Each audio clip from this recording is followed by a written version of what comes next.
करंक आदि पंच सेनापति वध, जिसकी कभी स्वप्न में भी संभावना नहीं की जा सकती है और पहले इसके कभी जो सुना भी नहीं गया था और जिसकी चित्त में कभी शंका भी नहीं की गई थी, वही यह कष्ट इस समय में आ पड़ा है। कुरंड और दुर्मद ये दोनों बहुत ही सत्वशाली भाई थे। इस मायाविनी दुष्ट दासी का कितना अधिक बड़ा प्रभाव है। अब रणांगन में यहाँ से आगे करंक प्रभृति 5 सेनाधिनायकों को और अक्षौहिणी सेना को रवाना कर दो। वे शूर बहुत ही युद्ध में दुर्मद हैं और संग्रामों में अपने शरीर का त्याग करने वाले हैं। ये लोग पूर्ण रूप से ही उस दुर्विदग्ध विलासिनी को अवश्य जीत लेंगे। इस भंड के वचन को सुनकर अत्यंत शीघ्रता से युक्त होकर कुटिलाक्ष ने करंक आदि सेनापतियों को वहां पर बुला लिया था। कुटिलाक्ष के द्वारा देशित उन्होंने अपने स्वामी को प्रणाम किया था और फिर वे इतने अधिक क्रोधान्ध हो गए थे मानो अग्नि में ही से समुत्पन्न हुए हों। वे सब फिर उस पुर से युद्ध के लिए निकलकर चले गए थे। उनके प्रयाण का निहसान रणित अत्यंत ही दुस्सह था। दिग्गजों ने भी जब उसको सुना था, वे भी शीर्ण कानों वाले होते हुए घूर्णित हो गए थे। 100 अक्षौहिणी सेनाओं के झंडों की मालाएं फहरा रही थी और उस सेना में बड़े ऊंचे अश्व थे तथा मदमत हाथी भी उसमें थे। वह सेना ऐसी थी कि उसमें हिनहिनाने वाले अश्वों की धूम थी तथा उसमें चीखते हुए भटों का समुदाय भी था एवं बड़े बड़े विशालकाय हाथी थे और गर्जना करते हुए रथों का समुदाय था। ऐसी वह सेना वहां से रवाना हुई थी। रथों के पहियों से खुदी हुई पृथ्वी की रेणु से जिसकी कांति ढक गई थी, ऐसा सूर्य उस समय में ऐसा ही दिखलाई दे रहा था मानो तुहिनासुर से ढक गया हो, अर्थात कोहरे में छिप गया हो। यह पूर्ण विश्व का मंडल ही धूलि से परिपूर्ण हो गया था। उस सेना के निर्गमन की कठोर ध्वनि से चारों ओर घोष ही घोष व्याप्त हो रहा था।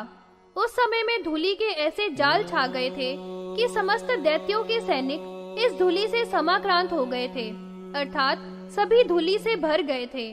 अतएव इयता से उसकी संख्या भी परिभावित थी।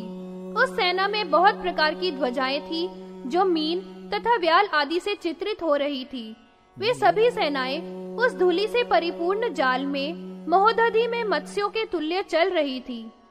जिस समय में इतनी विशाल सेनाएं धावा करने के लिए ललिता देवी के सैनिक की ओर आ रही थी, सभी देवगण शक्तियों के भंग की शंका से डर गए थे। वे करंक, जिनमें प्रमुख था, 5 सेनापति गण बहुत ही उद्धत थे। उन्होंने सर्पिणी नाम वाली एक महती माया को उस समर स्थल में किया था। उनके द्वारा उठी हुई वह दुष्टा रणशांभरी सर्पिणी धूम्र वर्ण की थी। उसके होठ भी धूम्र वर्ण के ही थे और धूम्र ही उसके पयोधर थे। वह महासागर के ही तुल्य अत्यंत गंभीर कुहर उदर वाली थी। वह रणस्थल में मन को भयभीत करती हुई ही शक्तियों के आगे चली थी। वह बहुत से सर्पों के भूषण वाली दूसरी कद्रू के ही समान थी और बहुत ही दुष्टा थी। वह माया से परिपूर्ण सर्पों के जनन का स्थान थी। सेनापतियों के नासिर में महितल को वेलित करती हुई वह जा रही थी।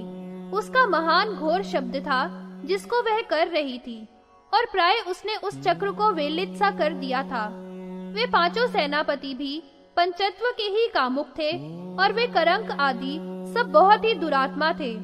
उसी भांति से माया के साथ पूर्व में सब असुरेंद्र अजित हो रहे थे।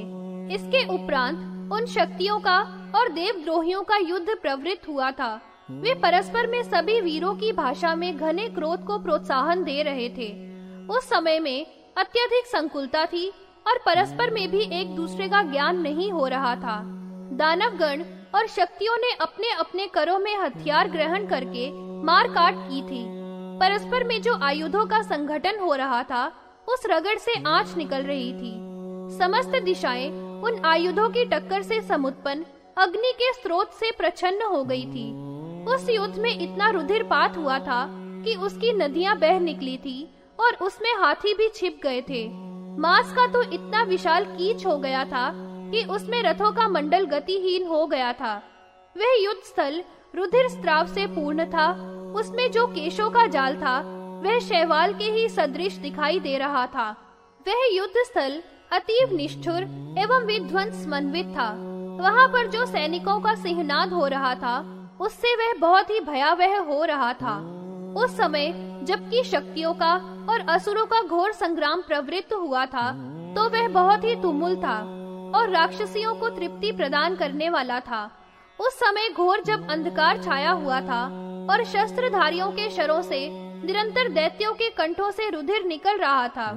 इसके अनंतर अपने दल को लेकर 5 सेनापतियों के द्वारा प्रेरित हुई सर्पिणी ने प्राय शरीर से स्त्रीपों का सृजन किया था। वे सब सर्प भी तक्षक और करकोटक के से सदृश थे तथा वासुकी सर्प के समान कांति वाले थे। उनके वर्ण और शरीर भी अनेक वर्ण के थे तथा नाना भांति की दृष्टि से भयानक थे। अनेक प्रकार के विषों की ज्वाला से तीनों लोगों को निर्दग्ध कर देने वाले थे। वह विष भी कितने ही प्रकार का था। दारद, वत्सनाभ, कालकूट, सौराष्ट्र, घोर विष तथा ब्रह्मपुत्र विष था। शौकली के विष एवं अन्यान्य भी कई प्रकार के विष उनके प्रतिपन्न थे। ये सभी तरह के विष उस सर्पिणी के शरीर से निकल रहे थे, जो कि सर्प उस समय में समुत्पन्न हुए थे। उन सर्पों के मुख ऐसे थे जिनमें बहुत ही चंचल 2 जीभें लपलपा रही थी और वे विषों को उस शक्तियों की सेना में फैला रहे थे। उन सर्पों के 2 मुख धूम्र वर्ण के थे और वे सर्प बहुत ही अधिक भयंकर थे। उस सर्पिणी के दोनों नेत्रों से वे समुत्थित हुए थे और महान क्रोध से दीपित थे। उन सर्पों के पीत वर्ण थे तथा 3 फण थे। उनकी दाढ़ों से उनके मुख बहुत ही विकट थे। उस सर्पिणी के कानों के कुहरों से करोड़ों ही सर्प उत्थित हो गए थे। वे आगे और पूंछों में फणों से समन्वित मुखों को धारण करने वाले थे। आस्याद और नीले शरीर वाले उस सर्पिणी के सर्प हुए थे और अन्य अन्य वर्ण तथा बल से युक्त 4 मुखों वाले 4 पदों वाले उस सर्पिणी के नासिका के विवर से अत्यंत उग्र कांति वाले उद्गत हो गए थे। लंबे महासर्प से समावृत स्थूल पयोधरों से और उसकी नाभि के कुंड से बहुत से रक्त वर्ण वाले तथा भयानक उत्पन्न हुए थे, जो सर्प हालाहल को अपने मुखों से बहा रहे थे। ऐसे पनघादिप समुत्पित हो गए थे। वे सब उस शक्तियों की सेना के सैनिकों का दर्शन कर रहे थे तथा विषों की अग्नियों से दहन कर रहे थे। वे अपने भोग के पाशों से सैनिकों को बांध रहे थे और फणों के मंडलों से निहनन भी कर रहे थे। ये ललिता की सेना को अत्यंत ही समाकुल कर रहे थे। यद्यपि वे शक्तियों के शस्त्रों के द्वारा, जो करोड़ों ही थे, बारंबार काटे भी जा रहे थे, तो भी काम कर रहे थे। वे ऊपर ऊपर में सपिंड प्रवि सर्पी बढ़ रहे थे। उनमें बहुत से सर्प नष्ट हो जाया करते हैं, तथापि वे पुनः समुत्पन्न हो जाते हैं और दूसरे भी पैदा हो जाया करते हैं। जब एक के नाश का समय होता है तो अन्य बहुत से पैदा हो जाया करते हैं। कारण यही था कि जो मूलभूता सर्पिणी थी, जिससे वे सब पैदा होते थे, वे नष्ट नहीं होती है, अतः उससे बराबर सर्प समुत्पन्न होते चले जाते थे। इसीलिए उसके शरीर से समुत्पन्न सर्पों के नाश होने पर भी दूसरे अन्य सर्पों की समुत्पत्ति हो जाया करती थी। उनके विषाग्नि से शक्तियों की सेनाओं के शरीर दाह्यमान हो रहे थे और रण में वे दुख से विप्लुत थे। उन भोगियों के द्वारा शक्तियों के चक्र किंकर्तव्य विमूढ़ से हो गए थे। उन 5 दानवों ने बहुत तरह का पराक्रम किया था। वह करींद्री सैकड़ों गर्दभों से युक्त एक रथ पर समास्थित था। उसने अपने चक्र के द्वारा, जिसकी बहुत ही अधिक तीक्ष्ण धार थी, शक्ति सेना का मर्दन किया था और एक अन्य वज्रदंत नामक भंडासुर का सेनापति था। वज्रवाण के अभिधात के द्वारा उष्ण से उसने रण किया था। इसके पश्चात वज्रमुख एक अधिक बड़े चक्रीवान पर संवस्थित था। वह समारोहण करके भाले की धाराओं से वह शक्तियों की सेना का मर्दन करता था। एक अन्य वज्रदंत नामक सेनापति बहुत ही बलवान था। 2 गृध्रों के रथ पर वह समारूढ़ था और वाणों के द्वारा सेना का निहनन कर रहा था। वे सेनापति अत्यंत दुष्ट थे और उनके द्वारा युद्ध में सेना को प्रोत्साहन दिया गया था।